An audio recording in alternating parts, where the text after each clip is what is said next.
Bienvenue sur Africa 24. Pour ce nouveau numéro de décryptage, nous allons partir au Rwanda où nous accueillons Étienne Gatanazi, journaliste et analyste. Il nous parlera de la liberté d'expression dans son pays, le Rwanda, et le rôle que jouent les réseaux sociaux dans l'exercice de cette liberté pour les journalistes. Étienne a été correspondant au Rwanda pour plusieurs médias étrangers. Il est actuellement fondateur d'une chaîne de télévision qui travaille en ligne. Il y traite des sujets sensibles d'ordre sociopolitique. Vous êtes l'un des journalistes les plus influents au Rwanda de par vos émissions sur votre chaîne de télévision en ligne. Comment vous est venue l'idée de créer cette chaîne? Merci Africa 24, mais d'abord, permets-moi de corriger un peu. Je ne suis pas influent sur YouTube. Peut-être si vous aviez évité un peu de généraliser, parce que moi je suis dans la politique, et ce n'est pas tous les Rwandais, surtout, c'est un petit nombre de Rwandais qui suivent la politique. Parce que bon, le peuple rwandais, c'est ce genre de peuple qui, à cause de la mauvaise politique qui a caractérisé notre pays, ce n'est pas tout le monde qui est là pour suivre la politique.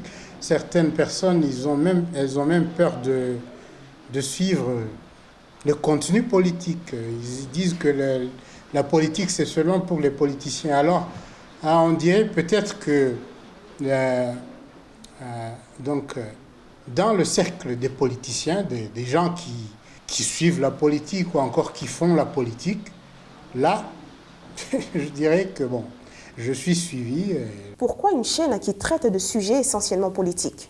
Je me disais que j'avais quelque chose en moi, donc les questions politiques de l'actualité, ou encore de l'histoire. Il y avait en moi une idée que si je créais une chaîne YouTube qui parlait de politique, bon, bien sûr que je peux couvrir le sport.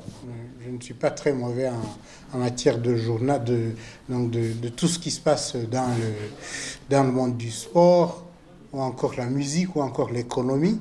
Mais principalement, je me disais en moi qu'une chaîne YouTube qui parle politique serait suivie.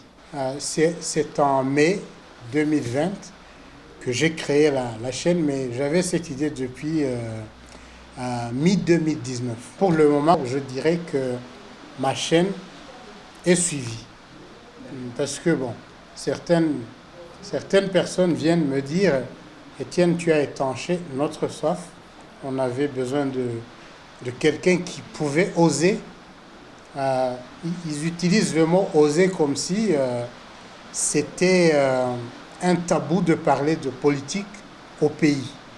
Mais moi, je me dis que bon, si le pays a dit qu'il y avait l'ouverture de la liberté d'expression ou de la liberté des médias, c'est en tout cas ce qu'on dit.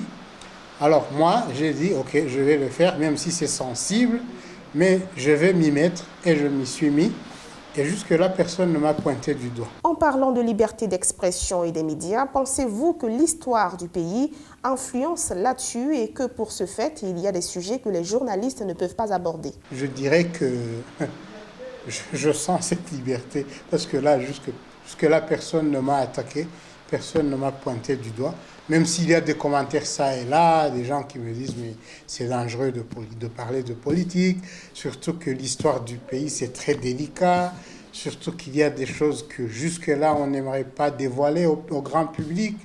Mais moi, je titille les politiques, je leur pose des questions des fois que les gens disent mais attention, ce n'est pas le temps, c'est pas après 26 ans qu'il faut poser ces questions. Mais moi je les pose et heureusement, je tombe sur des gens qui sont dans la position de répondre à ces questions. Est-ce que vous sentez que vous contribuez à quelque chose de différent dans l'univers médiatique rwandais quand vous faites vos émissions? D'abord, je ne contribue à rien.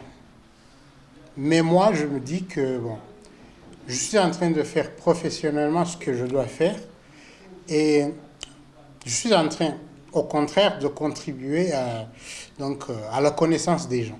D'abord, un journaliste doit informer. Moi, je suis en train d'informer. Si j'ai la chance de rencontrer, disons, le chef d'état-major des armées du Rwanda, il y a des questions sensibles que je dois poser. ouvertement. Et là, je me dis que la personne qui va suivre peut-être connaît ou encore ne connaît pas. Et si la personne ne connaît pas, en ce moment-là, elle va trouver une ouverture ou une connaissance quelconque qu'elle n'avait pas. Mais a priori, je ne me dis pas que je vais contribuer à grand-chose. Parce que on ne sait jamais. Je l'ai souvent vu dans mes commentaires, les gens qui me disent « Mais pourquoi tu es toujours sur ces sujets ?» On connaît déjà des gens qui disent que bon, on connaît assez notre histoire, des autres qui me disent mais il y a des choses qui sont cachées. Alors moi, quand je vais chez mon interviewé, chez mon invité, je pose des questions et souvent on me répond à la satisfaction des gens qui me suivent, de mes abonnés, ou encore à la dissatisfaction de ces gens, même de mes abonnés, donc de mon audience. Parlons de votre audience maintenant. Selon les retours que vous avez eus, pensez-vous que votre travail a de l'importance? Avant, quand j'ai commencé les interviews sur ma chaîne, des interviews politiques, je n'avais que 5 ou 6 contacts des personnes en dehors de l'Afrique. C'est surtout en Kinyarwanda que j'ai fait mes interviews, donc la langue locale. Mais après, aujourd'hui, je compte plus d'une centaine de contacts des Rwandais qui vivent à l'extérieur. Des gens qui me disent « Toi, tu as osé, tu n'es pas comme d'autres journalistes. » Mais j'évite ces commentaires parce que bon, c'est trop flatteur et je n'aime pas les gens qui me flattent. Des commentaires aussi, des fois, ça fait peur. L'autre jour, il y a quelqu'un qui m'a dit, je cite, « Tu es le seul journaliste Tutsi qui est professionnel. » Alors, le mot Tutsi, là, ça m'a choqué. Je me suis dit, mais en 2020, bon, il y a des questions d'ordre politique, des questions ethniques qui sont toujours au Rwanda, que nous vivons tous les jours, mais quelqu'un ne peut pas aller jusqu'à ce point. Il y a d'autres qui me disent, je suis devenu le porte-parole des ennemis du pays. Même s'il y a beaucoup d'autres qui me disent que c'est bon, Étienne, courage, tu fais bien ton métier.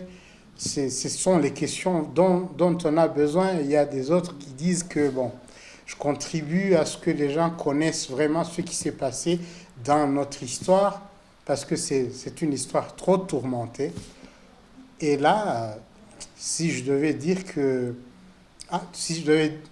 quelque chose à propos des commentaires, c'est que qu'on m'insulte, qu'on ne m'insulte pas, moi je sais que je suis en train de contribuer à quelque chose et que bon, je fais mon métier